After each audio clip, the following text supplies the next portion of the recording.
aking aso eh. Ang kapal talaga ng mukha mo, ano?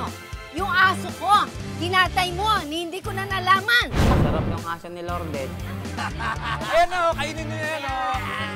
Tawag ko ngayon sa'yo, mamamatay aso ka ng may aso. Masaya ka ba dahil naging mamamatay aso ka? Ang kaso sa public attorney ngayong hapon, violation of Animal Welfare Act o ang paglabag sa batas sa karapatan ng mga hayop. Matapang at maingay na aso ng isang ginang, kinatay at ginawang pulutan na nabuisit na kapitbahay. Ang karakter na nagreklamong ginang na si Lourdes Reyes, gagampanan ni Miss Marita Zubel. Ang papel naman na inireklamong si Archie Tolentino ay bibigyan buhay na aktor na si Mark Solis.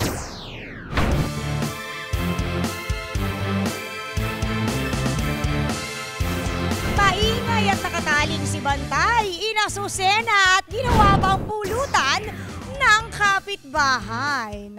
Nako. Sa malahayop na away ng dalawang partido, sino kaya ang may katwiran? Yan ang ating malalaman, mga kapatid. Magsitayo ang lahat. Magsisimula na po ang mediation. Ang mediation ay isa sa limited services ng Public Attorney's Office upang mabawasan ang dockets ng ating mga husgado. Ang nais ko lamang mapakinggan ay pawang katotohanan, buong katotohanan, walang labis, walang kulang. Mangyaring maupo na po ang lahat. Ang nagreklamo, Lourdes Reyes, 47 taong gulang mula sa San Jose, Montalban, Rizal. Maaari bang isalaysay mo ang mga pangyayari sa likod ng iyong kaso? Nireklamo ko to, gawa nung kinatay niyo yung aking aso eh. Paano po niya pinatay ang aso niyo sa pagkaalam niyo? Pinatay niya ng madaling araw. Pinag-aawayan niyo ba yung asong yan bago pa niya kinatayan? Naiingayan daw siya sa aso ko eh. Sabi sa'yo?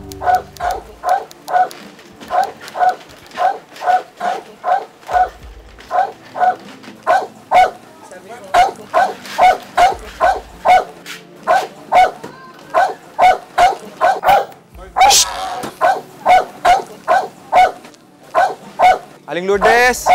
Oo, ano yun? Aling Lourdes! Wala ho bang pahinga itong aso nyo? Kanina pa ho tahol ng tahol eh. Nakaka-istorbo na eh. Ano ka ba naman? Siyempre kakahul yan, aso yan eh. Ikaw lang naman tong mareklamo eh. O tamo, tumitigil naman yan eh. Tahol ulit yan eh. Hindi nyo po ba pwedeng ipasok muna yan sa loob ng bahay o kaya gawan nyo ng kulungan? Nasa gitna po ng kalsada eh. Nakakaabala na, pati kami mga kapitbahay eh. Sabi sa'yo, titigil din niya. O, kita mo. Eh, siya ang maingay eh. Pag umuwi siya galing sa trabaho, uwi siya ng madaling araw. Nagbawala siya. Masyado siyang maingay. Lahat ng kapitbahay ko nabubuisit sa kanya. Walang hiya to eh. Di totoo yun, sinungaling ka. Yung Napakawalang kapitbahay hiya to. natin, nagagalit sa'yo dahil yung Sobra-sobra mga ginawa dumi mo. ng aso mo. Hindi mo ba alam? Tumatay yung aso ko na mo yun, dun sa mahal na harapan mahal pa ko. ng bahay namin. Dinadakot ko yan. Thank you.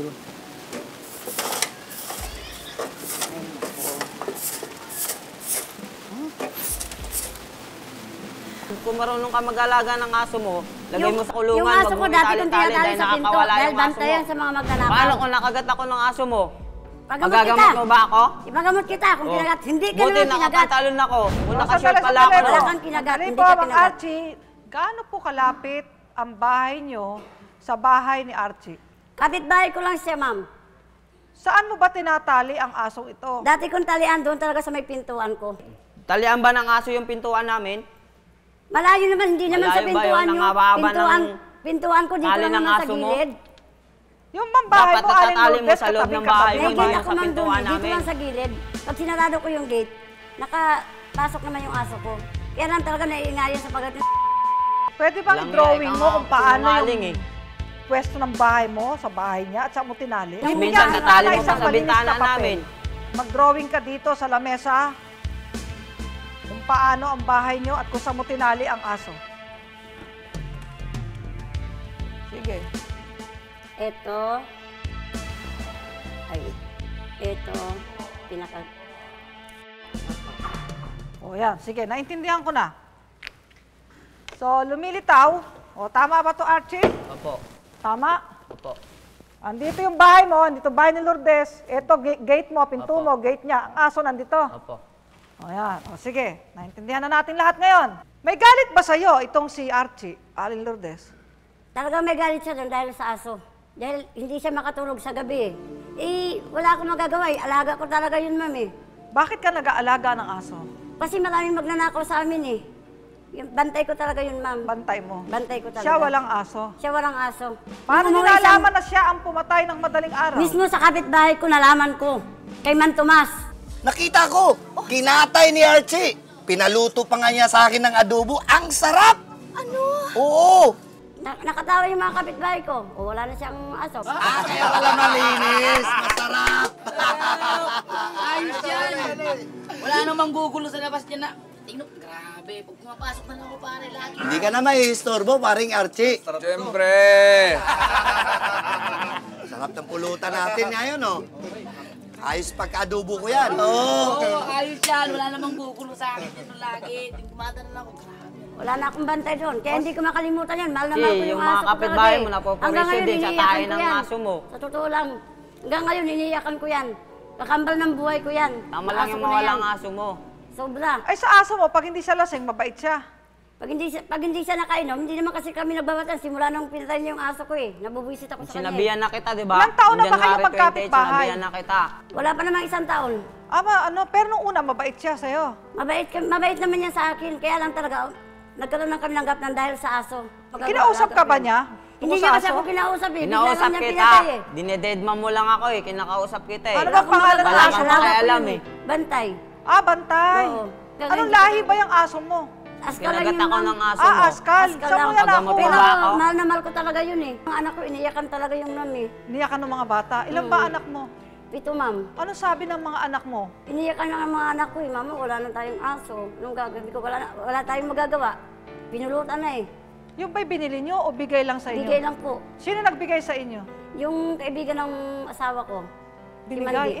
Ilang taon ang nakakalipas na ibigay sa inyo? 2 years na yun ma'am sa akin eh. Bali, pet nila yung aso na yan? Opo. Mahal na mahal nila. Mahal na mahal talaga eh. Sobra. Bakit ka umiiyak? Isa bang pagmamahal ko doon sa aso ko eh.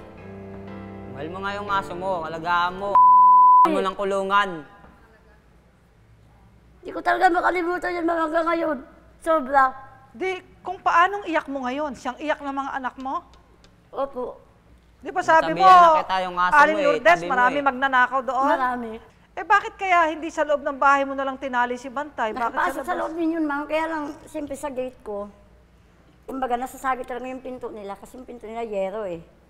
Medyo malaki yung pinto nila, nasasagi yung ano ko, pinaka-gate ko. So ano ngayon ang reklamo mo? Bayaran niya na lang yung pagkatay niya sa aso ko. Tapos, umalis na lang siya dun sa tinitiraan niya para wala kaming gulong. Di mapigilang maiyak ni Aling Lourdes sa sobrang sama ng loob. Paano ba naman kasi ang kanyang itinuturing na best friend na si Bantay, pinartner lang sa alak ni Archie. Nako naman Archie, cruelty to animals yan. Sabi niya? Ay, pag nalalasing yan ma'am, sobrang sira ulo yan eh. Di mo ako Grabe. nakita pumatay ng tao. Eh, tingnan mo yung itsura Oh, yan. oh, kinakabahan ako sa'yo, Archie, ha? Aso lang pinapatay ko, hindi tao.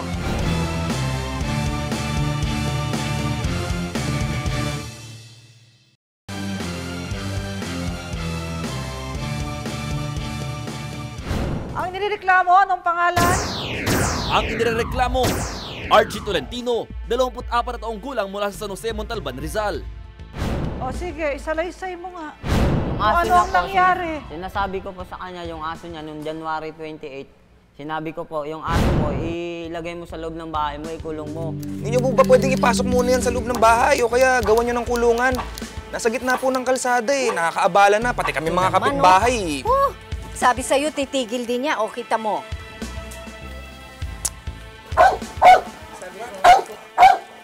Si Kaul ng Kaul, alam niya naman yung trabaho ko panggabi. Uwi ako ng madaling araw, kailangan ko matulog, hindi ako makatulog. Yung aso niya dahil kumakahol. Tapos nung January 30,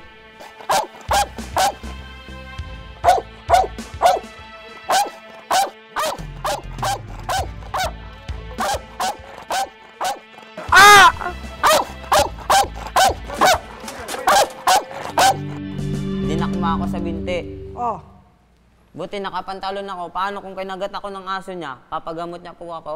anong ginawa mo sa aso nung dakmain ka? Pinalo ko po, pinatay ko, sinaksak. Pinatay mo, sinaksak mo. Anong pinansaksak mo? Kutsilyo po.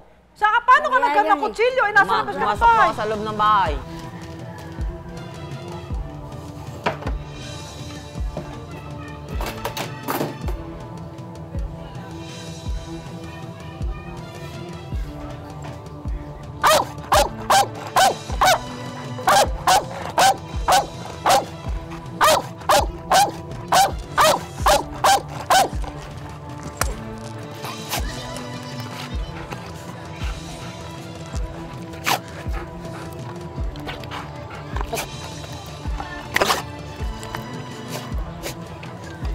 Oh, pagkasaksak, anong ginawa mo? Pinulutan po mga anak namin. ko na, hindi lang Sino aso, nagluto? papatayin yan. Mga Yung anak ko na Tomas rin. po. Sino Papatayin man na rin Tomas yan. ang nagluto? Yung kapitbahay po Sobra. namin. Yung kapitbahay mo, anong buong pangalan Sobra nun? ginagawa. Ang Tomas po lang yung kilala ko dun eh. Tuwan-tuwa si Man Tomas, may niluto siya. Sarap na sarap Tuwan-tuwa sila po dun si sa Man aso. Tomas. Anong luto ginawa nyo? Kaldereta? Hindi po, adobo. Adobo? Adobo. Kadobo lang lahat yon? Opo. Gano'ng kasarap yung adobo mo? Tuwang-tuwa sila Sarap eh. po. Matama yung aso ko eh. Sobra eh. Ang aso Kailan mo siya ilayo kinausap? muna. Nung January 28 po, kausap ko siya. Oh, sige, Hindi ko, kwento Ate mo. Lourdes, yung aso mo, ilagay mo sa loob ng bahay mo. Wag dito Nasa loob sa naman gate. ng bahay ko yung aso ko ah. Nasa loob ng bahay mo? Eh, yung aso mo, pakalat-kalat nga yung tae. Dinadakot Pag ko yung tae. nakakawala. Wala akong pinalwis yung tao. Lahat ng tae, Pares yung nga lahat dinadakot ng ko tao yan. dun sa kapitbahay natin eh, Tinatapon ko dahil sa sa kanal. aso mo eh. Kayo lang mainit talaga sa aso ko. May anak ka ba na maliit? Niyadaan nyo lang Po, sa... pamangkin po. Niyadaan nyo lang Ilang sa... taon yung init mga ng pamangkin ulo. mo? Bagong panganak pa lang po, Sobra. 5 buwan. 5 buwan. Kailangan Sinong napakasarap. kasambahay mo? Mga kapatid ko po. Mga kapatid mo? Eh, nung pulutanin nyo yung asong kinatay mo, sino-sinong kasama mo? Mga barkada ko po. Ilang kayo nag-inuman? 10 po. Ah, maligaya ka no? Nakapagpaligaya ka ng Tuwang-tuwa sila eh. ano, no? Siyam na kainuman mo. Tuwang-tuwa O, sila. nakailang boting ala kayo nun? Sobrang dami Marami ng po. karni nun eh. Madami? Taba nun eh. Anong pakiramdam mo habang kinakain mo yung asong kinatay mo? Sarap po. Masaya sila. Masarap? Tuwan-tuwa ka rin nun? Po. Maligaya ka? Kinain eh. Anong sabi ng mga kainuman mo habang Nga, nag-iinom? sabi po ng mga kainuman ko, masarap yung aso ni Lourdes ha. Kung ako lang... Masarap kung ako ang lang aso ni talaga, Lourdes, ano, sinasabi. Malinis daw po eh. Sobrang Malinis. linis kasi ng aso ko na yun eh. Kaya tuwang-tuwa sila sa sarap. Eh, anong sabi ni Lourdes nung malaman niya Galit pinulutan na mo? galit po, nagwawala. Archie! Bakit po? Si Archie, nasaan? Ay, bakit ano po yung Aling Lourdes? Ay nako, basta palabasin mo dito yung Archie na yan. Archie! Archie! Archie, lumabas ka dito! Lourdes naman, oh. Wala na ngang asong kumakahol na maingay, pinalitan naman ng bunganga nyo. Ang kapal talaga ng mukha mo, ano? Yung aso ko, kinatay mo, ni hindi ko na nalaman. Ba't ko naman ipapaalam sa inyo, magkaaway nga tayo. Utak naman, oh. Napakawalang hiya mo. Sus. Bakit mo ginawa yun? Alam mo naman, alaga-alaga ko yung aso ko. Tagal ko nang sinasabi sa inyo yan. Sabi ko, itago-tago nyo yung aso nyo, di ba? Tama lang yan. Archie, masaya ka ba dahil naging mamamatay aso ka? Hindi naman po. Eh di ang tawag ko ngayon sa'yo, mamamatay aso ka ng may aso. Hanggang ngayon, sobrang sama ng loob ko. Ayon sa nabalitaan namin, pinagbabantaan mo pati buhay ni Ay, hindi Aling po. Lourdes. Hindi naman po ako Ay, hindi mga naman. matay Anong na sinabi tao eh. sa'yo, Aling Lourdes? Napaka-perwisyo mo talagang bata ka. Bayaran mo yung aso ko. Bayaran mo. Bayaran? Ba't ko babayaran?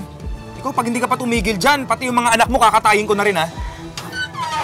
Ah, sinabi niya yan? Nalasing yan. Wala akong sinasabi Sobra. sa'yo. Sinungaling ka, Babantay, gawa mo lang yan. babantayan pa niya yung mga anak ko. Bakit Pati mga nakita anak mo mo ba ako kakatayin, pumatay ng tao? sabi niya? Ay, pag nalalasing yan, man, sobrang sila ulo yan eh. Hindi mo ako Grabe. nakita pumatay ng tao. Eh, tingnan mo yung hitsura Nako, yan. nako, Mukhang mamamatay kinakabahan tao. ako sa'yo, Archie, ha? Aso lang pinapatay ko, hindi tao. Kundi po ratio yung aso mo, hindi ko papatayin yung aso mo. O ikaw, Archie, paano pa kumahol yung aso? Gayahin mo nga. Ah, sige nga, Sobra. paano kumahol yung aso? Anong oras mo pinukpok yung aso? Alas 3 po. Nang anong oras yun? Madaling araw po. Lasing ka nun? Madaling araw, wala akong Nakainom alam. po. Nakainom ka? Po. Sobrang- Bakit mo pinukpok? Ang ingay po ng aso niya eh. Pero Wala wala pang aso, hindi nakagat yung kumakahol. aso kahit isa, wala. Wala po. Wala pala naman eh. Ako So, pa lang pong ingay lang kakagatin. ang dahilan. Maingay lang talaga. Mga ilang kilo yung aso? Mga Lalo 3 na kung kilo hindi lang ako sa po. kanila Mga hindi 3 maganda. kilo? Mga taba ba yung aso? Hindi naman gano'ng mataba po. Kumakanta-kanta pa kayo habang nagiinuman? Hindi po. Tuwang-tuwa sila. Anong sinasabi nyo habang nagiinuman? Kwentuhan lang. Kichismis Sino pa sila. pinagkwentuhan nyo? Si Aling Lourdes? Ano mga Kung pinagkwentuhan nyo? pinagkichismisan nila. Sarap yung aso ni Lourdes. Sikat na sikat ba si Matanda Aling yung Lourdes aso sa ko. inyo? Sikat siya? Sikat na sikat po yan. Bakit? Dahil sa aso niya. Hindi po. Hindi ka ba naawa doon sa aso nung katayin mo? Hindi siya naawa Sinakmal doon po kasi ako may ng pul- aso para niya may eh. pulutan Nasaan sila. ang sakmal sa'yo? Pakita mo nga sa akin. Wala po, yung pantalon ko lang po napunit. Buti po Ah, nakapantalon ako. napunit yung pantalon. Sinakmalan Hindi po ako siya, hindi naman nakapantalon. nasulatan eh. Oh. Sasakmalin Eh, hindi, na pumasok ako. ka pa sa loob ng bahay para kumuha ng kutsilyo eh. Binalikan ko po Bigla yung eh. aso Wala niya. nang danger kung ganun. Wala naman nangyari na Binalikan sa'yo. ko po yung aso niya. Wala ka bang aso? Wala po. Mula pagkabata, hindi ka pa Parang nag-alaga ng palibasa, wala aso? silang hayop Pusa, eh. hindi ka nag-alaga? Mayroon po pusa. Nasaan yung pusa? Sa bahay po namin. Diba, maingay din yon? Umiiyak pa nga minsan yun eh. Iyak! Ako may pusa, may aso ko. Umiiyak lang po yung Ito pag po. mayroong buntis. Ay, yung aso mo, Aling Lourdes, may bakuna ba yon? Wala po, bakuna yun, walang ma'am. bakuna po yung aso niyan. May bakuna raw, oh. Wala po, bakuna yung walang aso. bakuna yung May- aso may niyan. bakuna. Pina-injection ko yun, ma'am. Ah, Manlibre. Walang bakuna yung Sa aso barangay mo. ko pa yung Nako, dinala. may injection Rabies pala yung aso naman. niyan. Sigurado ka, saan mo pina-injectionan? Sa barangay. Ang best friend ni Aling Lourdes, itinuring na sobrang worst enemy naman nitong si Archie. Paano ba naman sobrang imbierna talaga ni Archie? Dahil kahol ng kahol ito gabi-gabi. Kaya naman ang solusyon, kinatay niya ito. Kwento pa ni Archie kay attorney kung paano niya pinatay ang kawawang aso. Nako, ang bad na kapitbahay. Kaya kung kayong tatanungin mga kapatid, ano nga ba ang gagawin nyo doon sa tumatahol na aso? Ate? Tataboy ko lang po yung aso. Yun, ganun lang kasimple. Shh! Ganun. Okay, sige. Tinaboy na rin niya ako dito. Dito, magtanong din tayo. Kayo po, Paamuhin ko po yung aso. ano pong gagawin nyo para umamo sa inyo yung aso? Pagkain. Pakainin. Sige, para tumigil na ng katatahol. Kayo po, mami, ano po ba ang solusyon natin sa tumatahol na aso? Dapat pong sawayin. Tsaka po paamuhin yung aso. O kayo po, ano pong masasabi nyo dito, Nay? Saway ng may-ari para hindi na maingay. Ay, nako, grabe talaga ang malahayop na pag-aaway na ito. Ano nga kaya ang solusyon? Ilang bahay na ang hindi nanakawan dahil may asong kakahol-kahol nang pasukin ang magnanakaw ang kailang tahanan. Kaya napakasamang ugali na tayo'y maging mabagsik sa mga hayop.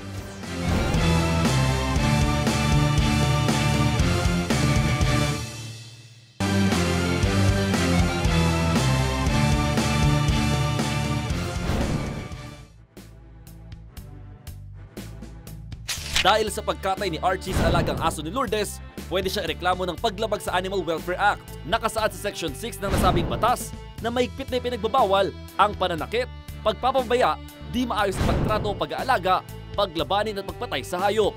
May parusang pagkakakulong na hindi baba sa 6 na buwan at hindi higit sa 2 taon o kaya ay multa na hindi baba sa 1,000 piso at hindi tataas sa 5,000 piso o kaya ay parehas sa patong kulong at multa ayon sa diskresyon ng korte. Tungkol naman sa pagbabanta ni Archie sa buhay ni Aling Lourdes, ito ay may parusang 1 hanggang 6 na buwang pagkakakulong at multang hindi higit sa 500 piso. Aso man yan, may karapatan yan. At may batas na umiiral sa ating bansa. Ang tawag dyan ay Animal Welfare Act of 1998, Republic Act 8485, na ang sino mang magiging mapait, cruel, mabagsik sa mga hayop, papatay ng hayop, killing, nakasulat sa batas, killing of any animal, no? Nang walang kadahi-dahilan, balidong dahilan, ay pwedeng makulong at maparusahan ayon sa umiiral na batas na ito. At ang piyansa dyan, mababa, kaya mo siguro to, 4,000 piso lang. 4,000 pesos lang ang piyansa dyan. Pero pwede kang makulong ng 6 na buwan hanggang 2 taon. Kaya ang sabi ko sa'yo, mamamatay aso ka ba? Lumilitaw, mamamatay aso ka. Hindi ka mamamatay tao, pero mamamatay aso ka.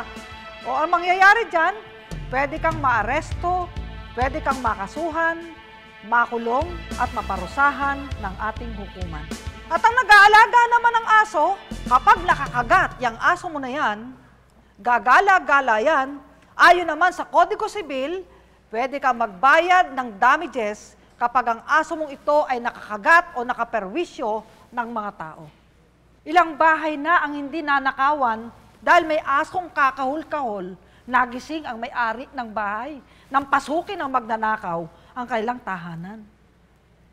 Kaya napakasamang ugali na tayo'y maging mabagsik sa mga hayop.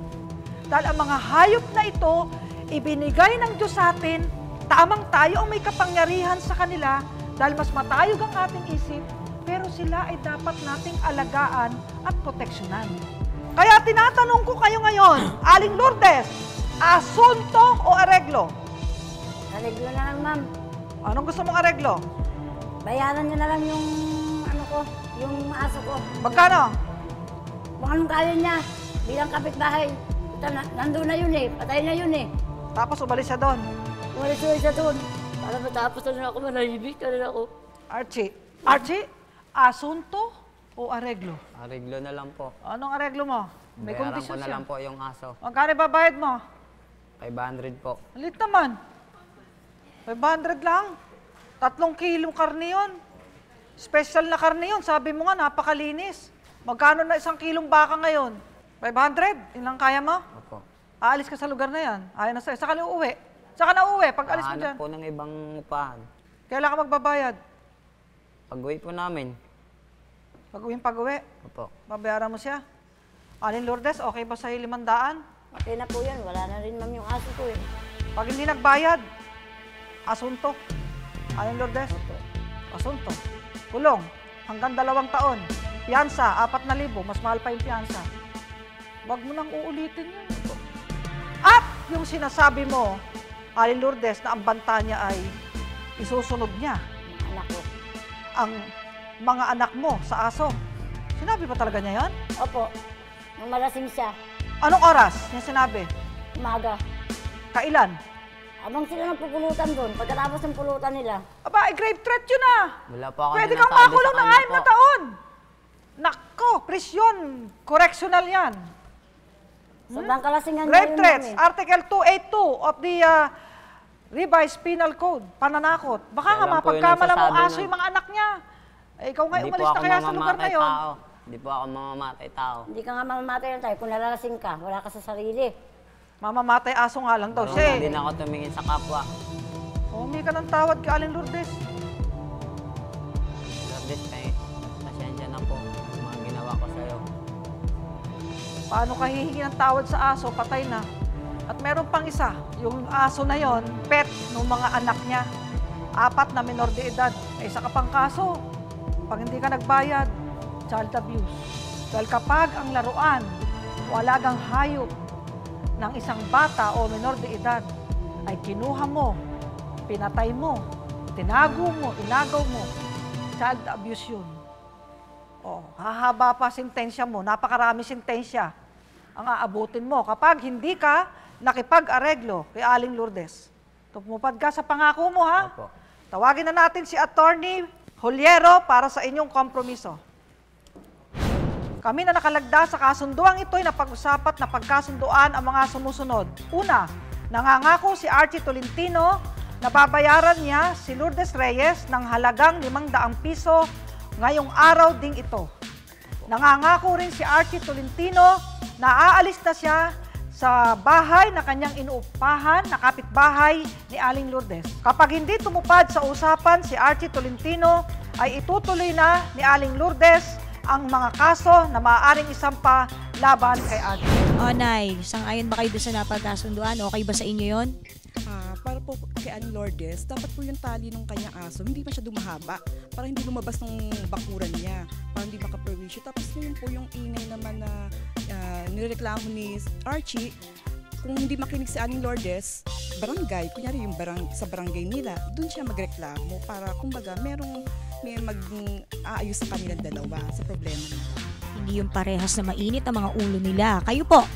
Para sa akin po naman, ang gagawin niya sa gabi, kukulong niyang aso niya para hindi nakakapuriso sa mga taong dumaraan o kagaya sa kapitbahay ng si Archie, gabi kung ang trabaho niya. Siyempre, kailangan niya na wag siyang, yung aso niya, huwag makapuriso sa kapwa niya.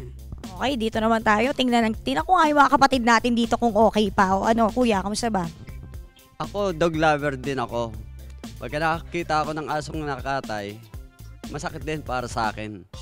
Kaya payo kay Archie, kung may reklamo sa kay Ann Lourdes, pwede naman nila pag-usapan yon. Kung di naman makinig sa Ann Lourdes, pwede niya parating sa barangay.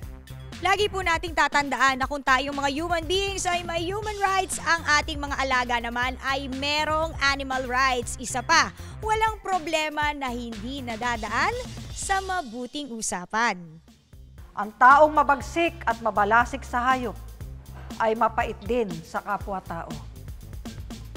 Kapag hindi nagbago si Archie ng pagtingin sa mga hayop, maaaring dumating ang pagkakataon kahit ang kapwa-tao ay kaya mong saksakin, kaya mong patayin ng walang kaawa-awa at kahabag-habag.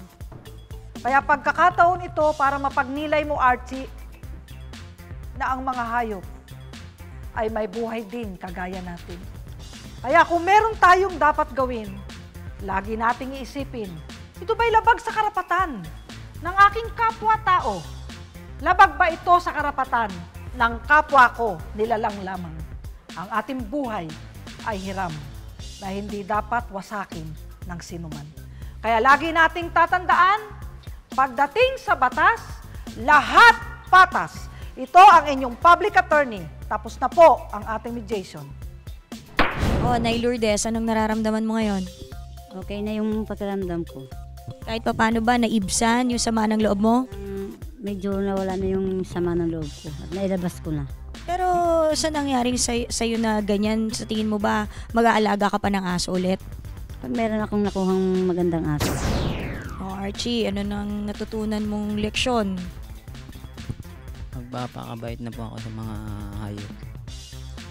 Maganda na po yung ano namin. Hindi na po ako mamamatay ng hayop.